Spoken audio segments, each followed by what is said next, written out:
요셉 기도회에 참여하신 모든 분들을 주의 이름으로 환영합니다. 이 시간은 꿈꾸는 자와 꿈을 이루는 자라는 제목으로 두 번째 말씀을 나누겠습니다.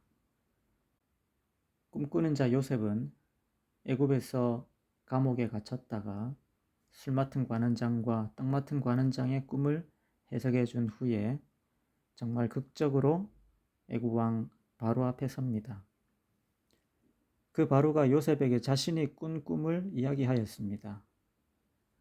꿈에서 바로 자신이 나일강 옆에 서 있는데 아름답고 살찐 7 암소가 강가에서 올라와서 풀을 뜯어먹습니다. 그런데 그 후에 또 흉하고 파리한 다른 7 암소가 나일강에서 올라오더니 이번에는 풀이 아니라 그 아름답고 살찐 7 암소를 먹어버렸습니다. 다시 잠이 들어서 꿈을 꾸었는데 이번에는 한 줄기에 무성하고 충실한 7 이삭이 나오고 그 후에 또 가늘고 동풍에 마른 7 이삭이 나오더니 그 가는 7 이삭이 무성하고 충실한 7 이삭을 삼켜버렸습니다. 이 꿈을 해석해 달라고 합니다. 이것은 정말이지 일생일대의 기회이자 잘못되면 목숨을 잃을 수도 있는 위기였습니다. 그런데 이 꿈을 들은 요셉이 한 말은 창세기 41장 25절에 바로의 꿈은 하나라고 얘기합니다. 그 다음 절에서도 그 꿈은 하나라고 얘기합니다. 꿈이 하나다. 분명히 2개의 꿈인데 하나인 것을 어떻게 알았을까요? 그것도 아주 확신에 차서 2번씩이나 말합니다. 아닐 수도 있지 않습니까? 실제로 다른 애굽의 점술가와 현인들은 아무 해석도 하지 못합니다. 만약 해석을 잘못한 것이라면 옆에 칼 찬 사람에게 죽을 수도 있습니다. 그런데 어떻게 하나라고 단언할 수 있었을까요? 그 순간 하나님의 영의 특별한 임재 때문이었을까요? 그것도 분명 맞지만 그것이 모든 것은 아닙니다. 저는 그 주된 이유 중 하나가 요셉은 꿈을 꾸는 자였을 뿐만 아니라 꿈을 연구하는 사람이었기 때문이라고 말씀드리고 싶습니다. 요셉의 꿈은 형들의 11단이 자신의 단에게 절하는 꿈이었습니다. 그리고 해와 달과 11별이 자신에게 절하는 꿈이었습니다. 그런데 그 꿈과는 반대로 노예가 되고 죄수가 되었습니다. 그렇지만 자신의 꿈을 포기하지는 않았습니다.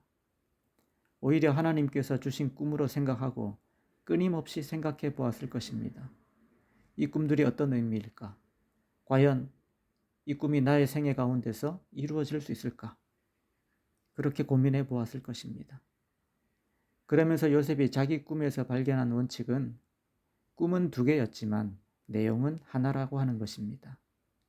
이것은 같은 패턴의 내용이 반복되기 때문에 쉽게 알 수 있었습니다. 특히 2번째 꿈은 상징들이 달라지고 내용들이 늘어나면서 메시지가 더 확실해졌습니다. 곡식단에서 별로, 또 2번째에서 해와 달이 추가되었고 해와 달과 별이 이번에는 또 자신에게 절을 합니다. 그러면서 모든 메시지가 더 확실해진 것입니다. 술 맡은 관원장과 떡 맡은 관원장의 꿈 역시 2개였습니다. 그런데 이 2 꿈 역시 반복된 것이라고 할 수 있습니다.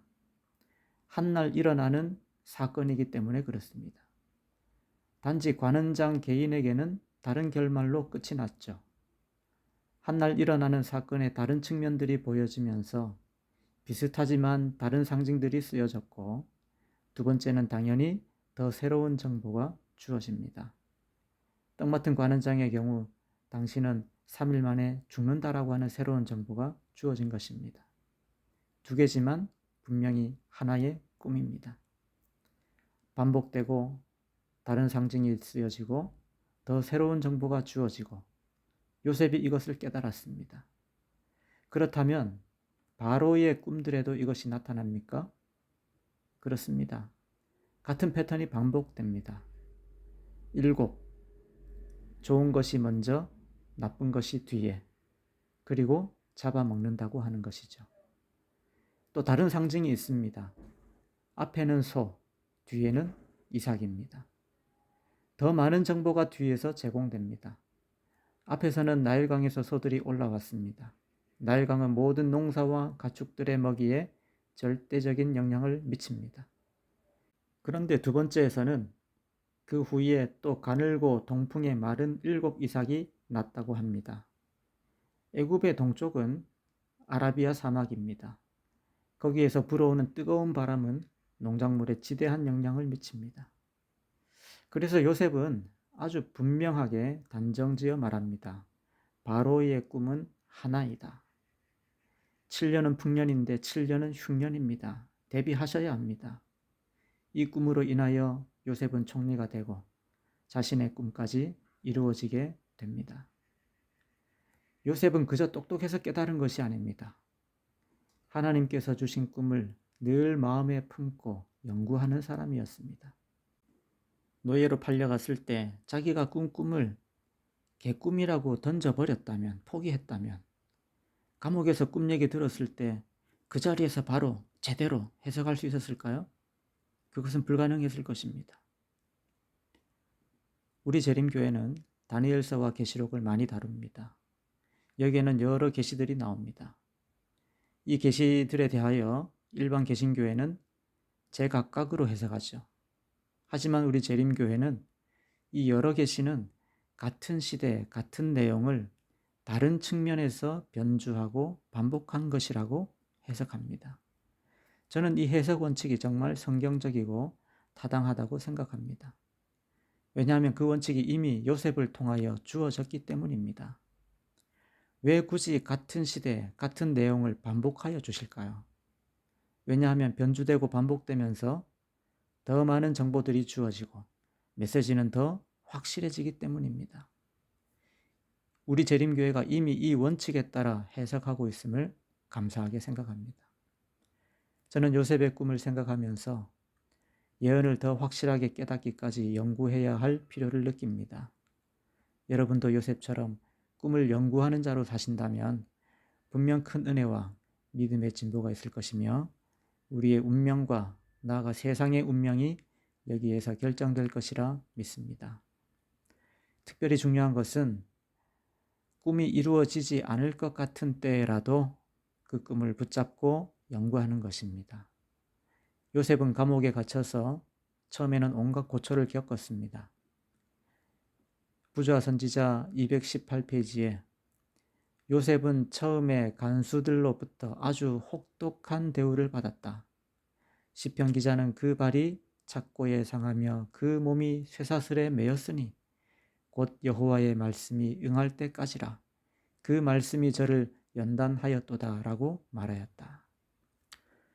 그럼에도 요셉은 자신의 꿈을 버리지 않았습니다. 오히려 더 연구하고 더 묵상하면서 그 꿈이 이루어질 것을 믿음으로 내다보고 있었습니다. 그래서 두 관원장의 꿈을 들었을 때 요셉은 바로 그 자리에서 그 꿈을 해석해 줄 수 있었습니다. 조사심판, 일요일 휴업령, 늦은 비성령, 은혜의 시기의 끝, 야곱의 환난과 영광스러운 재림, 이런 일련의 종말 사건들은 정말 일어날까? 오늘날 세상은 성경의 예언과는 상관없이 지금까지 흘러온 대로 흘러가는 것처럼 보입니다. 몇몇 분들은 이런 현재의 상황을 가리키며 예언에 대하여 의구심을 가지기도 합니다. 그러나 상황이 전혀 다른 방향으로 흘러가는 것처럼 보이는 그때가 가장 믿음이 필요할 때입니다. 왜냐하면 믿음은 상황을 보고 믿는 것이 아니라 예언을 보고 하나님을 보고 하나님의 말씀을 보고 믿는 것이기 때문에 그렇습니다. 비록 지금 이 순간 세상이 어떠하든지 혹은 우리의 처한 상황이 어떠하든지 우리는 하나님의 예언을 살피며 믿음으로 그 약속의 성취를 바라보아야 하겠습니다. 그리하여 미국에 닥칠 7년의 풍년에서 잘 대비하고 이어지는 7년의 흉년에서도 구원받아야 하겠습니다. 함께 기도하겠습니다. 하나님 아버지, 세상을 구하고 나와 내 가족을 구할 수 있는 예언의 말씀을 주셔서 감사드립니다. 그러나 우리는 그 사명을 위하여 주신 꿈들을 얼마나 올바르게 깨닫고 있는지요? 우리의 마음을 하나님께서 주신 꿈으로 이끄시고 깨닫는 지혜를 주시고 끝까지 충성할 수 있는 믿음도 허락하여 주시옵소서. 오늘 하루도 꿈을 살피며 시작하게 하심을 감사드리며 예수님의 이름으로 기도드립니다.